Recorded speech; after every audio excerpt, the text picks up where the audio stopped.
Hello, everyone. This is Joey Johnston on behalf of Siegel Speakers, and our guest today is Lee Kemp.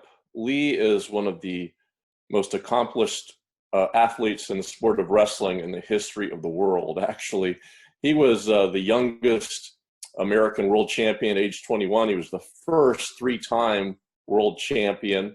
He was a three-time NCAA champion at the University of Wisconsin, where he won 101 consecutive matches, a record that stood for a few decades until it was broken by Cael Sanderson. He has been a wrestling coach of late, and he coached in the Olympics in 2008. He is also a motivational speaker. He would be great to speak to your group to get you going in the world of motivation and high achievement. He has written a book called Winning Gold, where he shares some of his motivational secrets. And he's also the subject of a documentary, Wrestled Away, the Lee Kemp story, which you can get on iTunes, Amazon, and Google Play. Lee now lives in Sacramento, California. His son is a wrestler at Fresno State, and Lee is still involved in the world of wrestling as a coach and a consultant and a broadcaster. Lee, welcome. Glad to have you here. Thank you for having me. Thank you. Absolutely. Lee, one perhaps the most interesting part of your story, with all the things you accomplished, is the one thing you didn't get a chance to accomplish, and that was in the 1980 Olympic Games. For those who don't know their history, U.S. President Jimmy Carter imposed a boycott on the Olympics for American athletes, and we did not compete in the Games in Moscow because the Soviet Union had invaded Afghanistan. It became a big political issue, and our athletes did not get to go. You were poised to win the gold. You were the prohibitive favorite to win the gold that year in 1980, and you did not get to compete. What was that like to have a dream like that so close and have it yanked away at the last minute? The only way I could characterize it now, especially after all these years, having to, kind of off and on reflect on it from year to year, especially every 4 years, there's a new Olympic Games, so thoughts kind of become fresh again. Like, you can never forget about it because it's something that we do every 4 years, and athletes win gold medals, and I sit and watch, and I'm happy for everyone that has their opportunities, but it just keeps getting circled back around in front of you every 4 years. So, but the way it felt then, I guess the only way I could characterize it, it would be like a death. A death of a loved one, death of someone very close to you. You never get that person back, and you have to live with the fact that person is no longer in your life, whether it's a spouse or a child, just some loved one.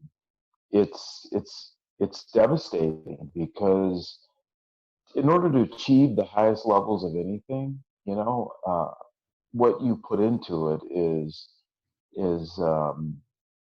way above anyone else around you, basically. It's there's nothing you wouldn't give for that thing that you want, and you pour yourself into it.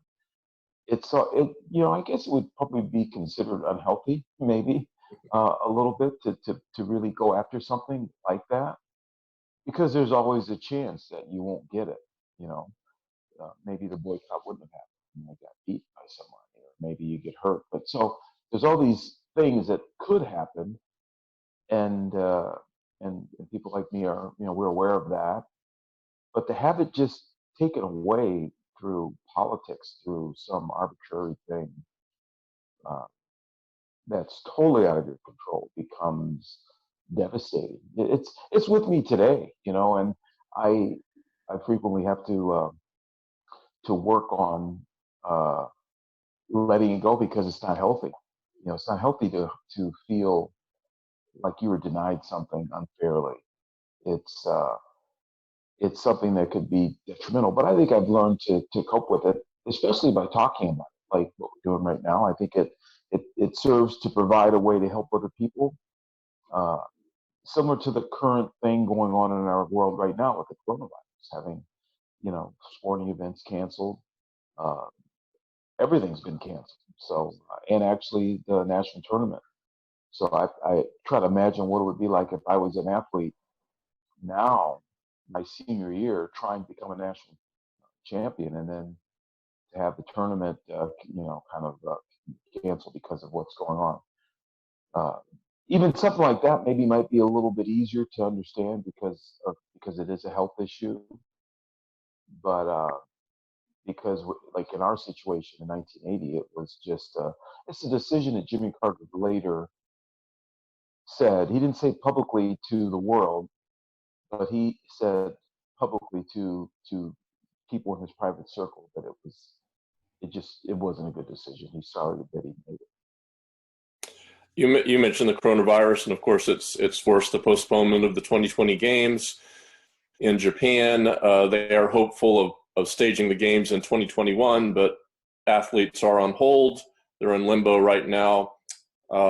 Maybe it's not the exact situation that you went through, but they've waited a lifetime for this, and they're on hold, and they're not exactly sure if they're going to get a chance to compete in 2021.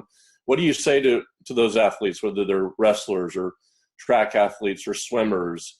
They all have the same thing where it's been yanked away from them, maybe temporarily, but it has been yanked away. What do you say to those people right now, and how do you help them get through what they're going through? The only thing I could say comes from a place of being, at the age that I'm at right now. It's been, 1980 was a long time ago, and I've had a chance to reflect and to grow and to just realize that there's more important things in life, and all I can say is, yeah, a person has to be thankful every day just for their life, be thankful for their health, be thankful for the opportunity to still have opportunities that they can go after. And I make the comment that when I speak to people about this exact subject, I make the comment that after 40 years, I'm still standing, and that's the goal. And that's my advice to them is, after 40 years from this point, I may not be here, but let's just make sure that you're still standing and you're still being productive. If we could go to an alternate universe where you did compete in the 1980 Olympic Games and you won that gold medal as everyone expected, and this did happen, how do you think your life would be different if that had actually occurred? Would you be on a different path? Would things be different? That's hard to say because back in my day, there was not opportunities for endorsements for sports like wrestling. So it's highly unlikely that I would have been on a Wheaties box or something like that. But the way I felt about myself would have been different. I felt that being an Olympic champion was what was going to make me fulfilled as a person. I now know that that's not true. That's very similar to if someone is maybe striving for money, let's just say. If I'm a millionaire, then I'm going to be happy. Or if I'm whatever you frame in your mind that it's going to take this possession to make you happy. We know, when I say we, I mean people that study fulfillment and happiness and all those type of things. We know that that's not true. But you wouldn't have been able to convince me that at the time. I'm sure I would have had to go through some sort of growth and to keep moving on with my life, because to live in the past of that gold medal, if that was the only thing I've ever accomplished in my life, even though it would have been significant, at the end of my life it wouldn't have really been that significant. Now that I'm 63, looking back on my life, so I'm having the ability to look at it from both sides, from the front of it when I was in it, and now looking back on it. I think that I still view myself as a guy who did win an Olympic gold medal. It doesn't matter if it was boycotted or it just doesn't matter. There's times I've been in around some of our other Olympic champions from the United States at a function, and of course the picture taking starts and people want to take pictures with the Olympic champs and all that stuff. especially some of the better, some of the legend Olympic champions like Dan Gable, and I know all these people. So I'm around them in a group, and all of a sudden someone will say, "Let's take a photo with the Olympic champs," and I realize that they're not talking about me, you know. So I have to kind of stand where I am and not move with the group that's getting their picture taken with the Olympic champion. So it makes me feel bad. I guess I'll admit it. I do feel like it was something that I missed out on. Very similar to if I would have competed and got beat or an injury took me out. It's all the same. Everything else is just an excuse, if that I would offer up. And so I try to not, or not try. I don't offer anything up. If someone says, "Come on, Lee, you get in the picture too," I said, "No, that's perfectly fine. I'm totally okay with it." You know. So yeah, so it's more of a psychological thing. Now, if I was an athlete today in 2020, the athletes who are going to win Olympic gold medals now probably had an opportunity for some financial gain. At least the United States Olympic Committee, the USOC, they give our American wrestlers $250,000 if they become an Olympic champion, and they also give our American athletes, I think it's like $50,000 if they are a world champion, and then maybe a little bit less if they're silver or bronze. None of that existed in my day. But in this day, at least if I won a gold medal in the Olympic Games, I would be getting $250,000 plus any endorsements that I was able to have. And there's some athletes now, like some of our top athletes, like Jordan Burroughs and David Taylor.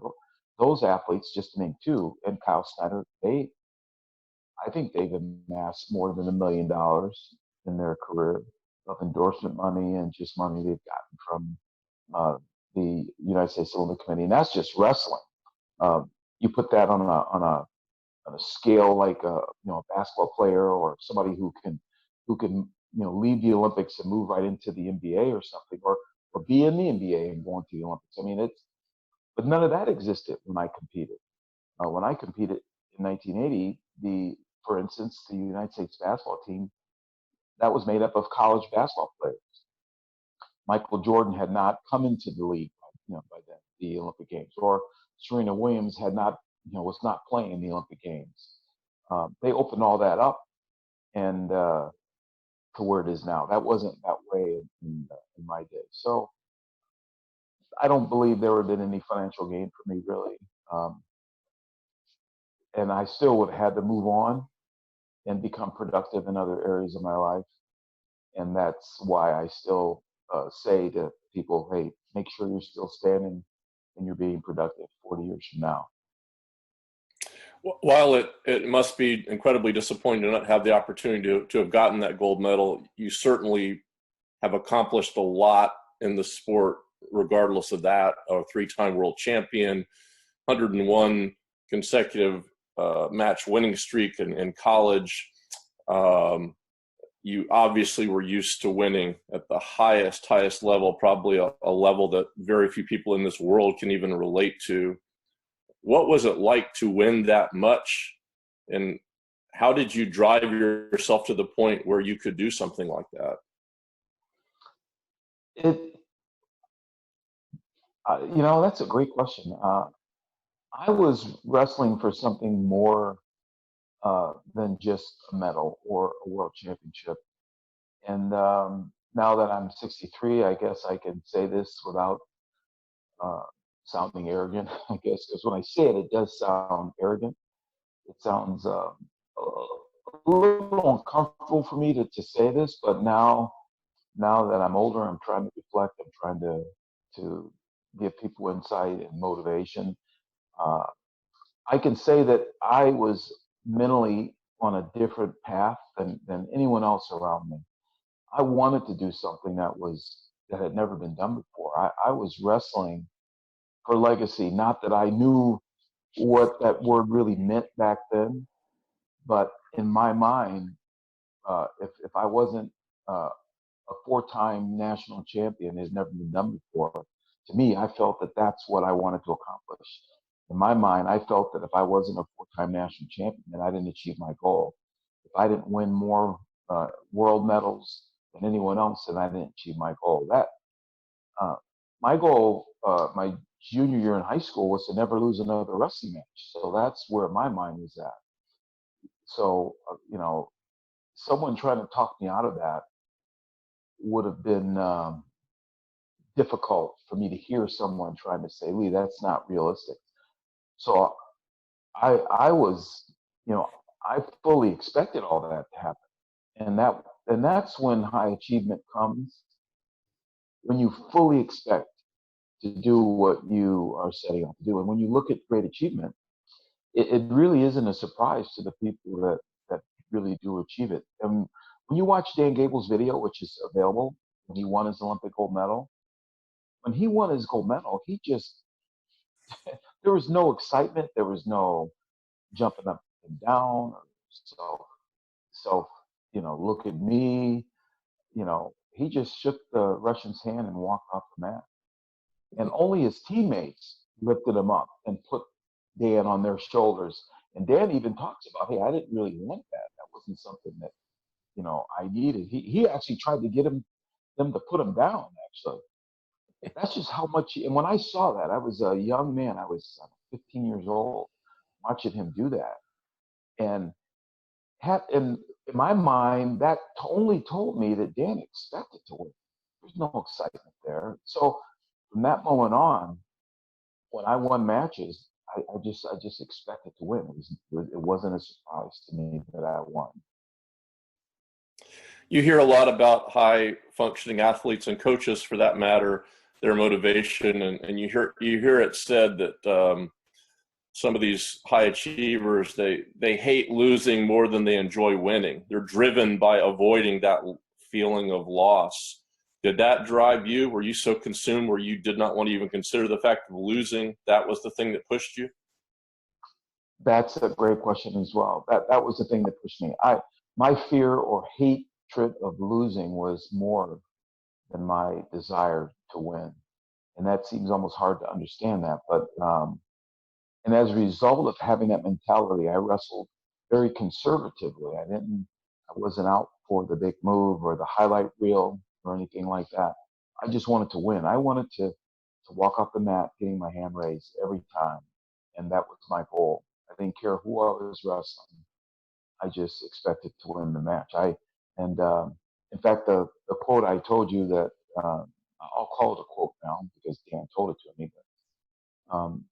But he actually told me not long ago, maybe several years ago, that it never occurred to him that I would actually try to beat him in that match that we had, because the disparity of our skill levels at his place in history as a legend was cemented already. He was 27 years old. He was coaching in Iowa. He was still a young man. I was 18, a sophomore in college. So when I actually had to wrestle him, what would give me the thought that I could even beat him, even have a chance, an outside chance of beating him? I didn't know how that thought ever would get in my head, but that's just how I was wired.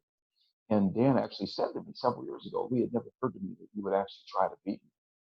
So I was just wired. I wired myself that way. And as a result, my life was a lot different than everyone else's. It was a little lonelier, I would say. I sacrificed a lot. I didn't do things that people around me were doing at the time. I didn't go out and didn't have relationships. I trained every day. I focused. I never had an off season, never had downtime. Now, I wasn't training full out all the time, but I was always mentally thinking about my next opponent, always thinking about,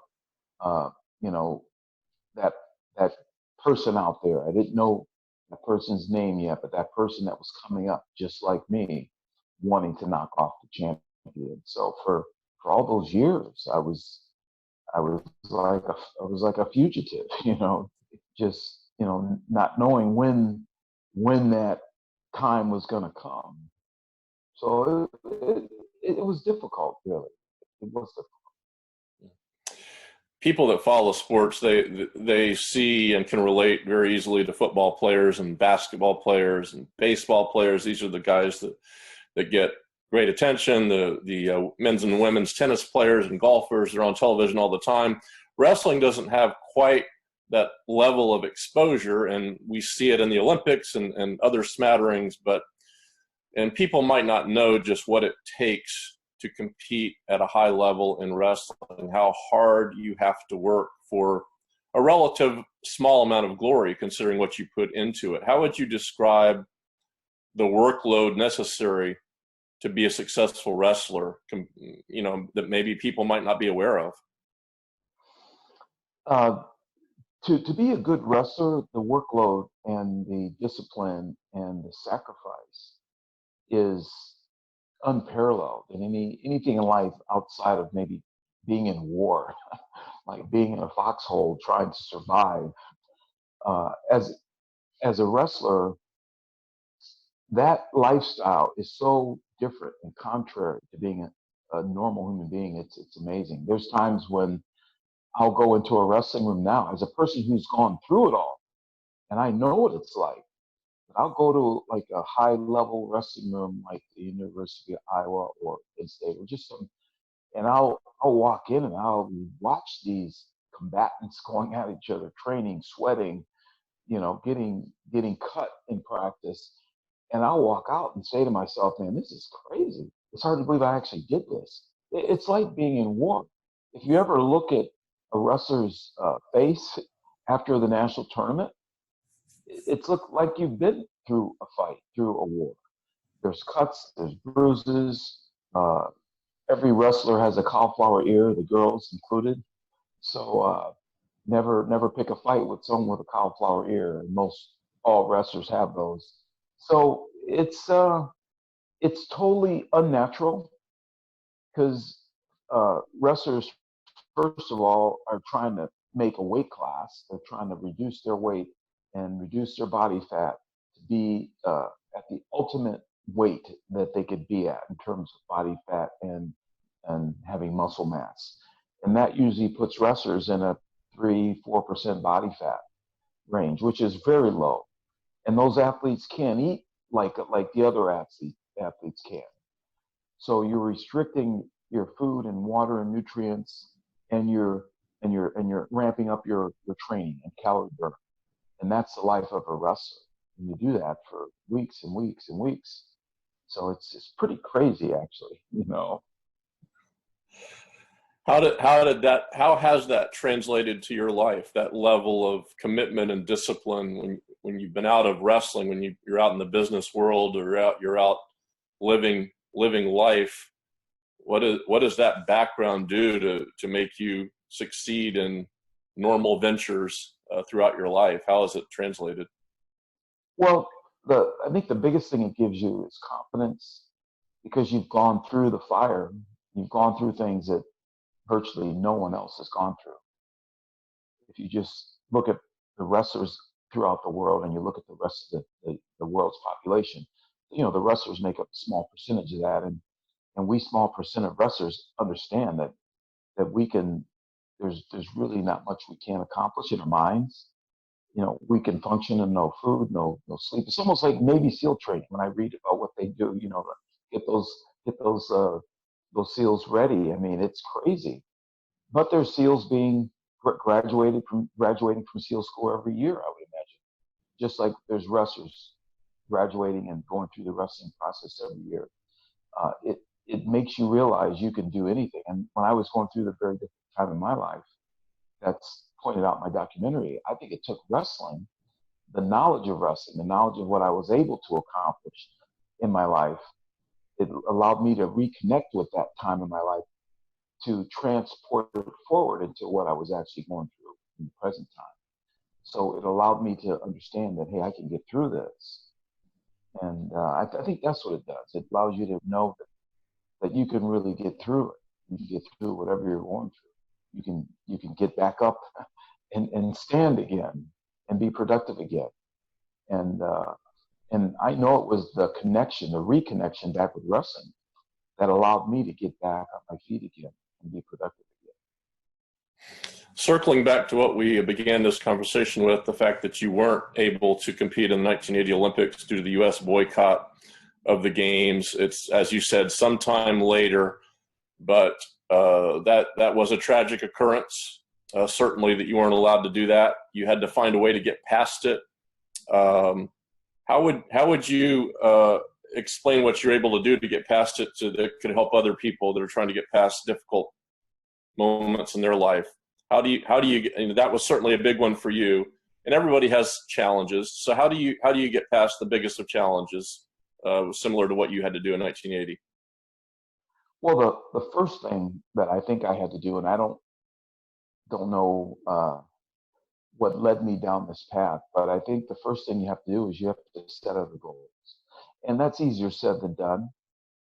And after you set other goals, you have to realize that there's things in life bigger than that one goal that you had. It's no different than maybe going through a divorce. I would say that. Say if your spouse leaves you and you didn't want them to leave, so it would be like that gold medal going away from you. You can't get it back. Since you can't control that other person, you can't make them come back to be with you. You have to find someone else. Let's say in that analogy, maybe another person. Unfortunately, in that same analogy I'm trying to make, there's people that live in the past. I'll meet people currently, and they'll tell me about the divorce they had 40 years ago, and they've never moved past that. They've decided that there was no one else in their life that could be right for them, or even someone that has passed away. Same thing. Maybe they're honoring that person that passed away by not going out with someone else. You know, clearly in those scenarios, you can relate it to maybe an athlete or me going through that tragedy, or me going through the other tragedies that I went through that I had to overcome, losing my kids and all that other stuff. Um, the bottom line is, in all those situations, you have to set some other goals. You have to set other goals. It's not like you can forget that this stuff happened to you, but you have to move on. And it's easier said than done. But sometimes life circumstances forces you to move on. And with me, that's clearly what happened. I mean, I was pushed out there in life, and I didn't have these things. Didn't have my gold medal. I didn't have, my family. I didn't have my marriage anymore. I didn't have my business. And I realized all I have is just me, and I have to move on. And I've got to get up, and I have to find out how to be productive again. So every day I would wake up, and I would, for me, uh, just getting outside made a big difference, because I can remember some times passing where I wouldn't leave the house, and I wouldn't even. I mean, it would be dark in my room. I wouldn't open the blinds, and I wouldn't even know what time it was outside. And once I finally realized that, hey man, enough day went by, I didn't even leave the house. I said, okay, this is not good. You've got to get up and you've got to go outside. And the funny thing happened when I walked outside the next day. I saw the sun shining, and I realized, man, it feels good to be alive. And I said, man, there's things way more important in life that I can do. And you start setting other goals. You start finding out that there's purpose still you can have in your life, and you find out there's things you can still accomplish. But again, it's easier said than done. And the hard part is, when we're all going through hardships and things that are tough, we withdraw. We don't want to be around people. It's just human nature. And I was doing the same thing. Uh, my phone would ring and I wouldn't answer it.